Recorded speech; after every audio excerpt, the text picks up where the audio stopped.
ചിന്തിച്ചു, സത്യത്തിൽ നമ്മുടെ വിധിയെ തടുക്കാൻ ആർക്കും സാധിക്കില്ല. അതിനി സന്യാസിയായാലും ജിതേന്ദ്രിയനായാലും സാധാരണക്കാരൻ ആയാലും നമ്മൾ അനുഭവിക്കേണ്ട ചില പ്രാരബ്ധ കർമ്മങ്ങളുണ്ട്. അത് അനുഭവിച്ച് തന്നെ തീർക്കണം. നമുക്കൊക്കെ തോന്നുന്ന ഒരു കാര്യമാണ്, കുറച്ചുനാൾ അമ്പലത്തിൽ പോയി വഴിപാട് കഴിച്ച് അല്ലെങ്കിൽ ഒരുപാട് സപ്താഹങ്ങൾക്കും നവാഹങ്ങൾക്കും ഒക്കെ പോയി നിരന്തരം ഇതൊക്കെ ചെയ്യുന്നത് കൊണ്ട് ഇനി നമ്മുടെ ജീവിതത്തിൽ, ഞങ്ങളുടെ ജീവിതത്തിൽ ഒരു ദുരന്തവും സംഭവിക്കില്ല എന്നൊരു ധാരണ പൊതുവെ ഉണ്ട്. അങ്ങനെ ഒന്നുമില്ല.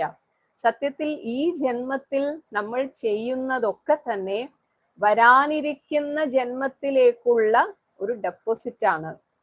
അതേസമയം അറിവ് നേടിയിട്ട് നമ്മുടെ കാഴ്ചപ്പാട് മാറ്റുമ്പോഴാണ് ജീവിതത്തിന് സുഖം ലഭിക്കുന്നത്.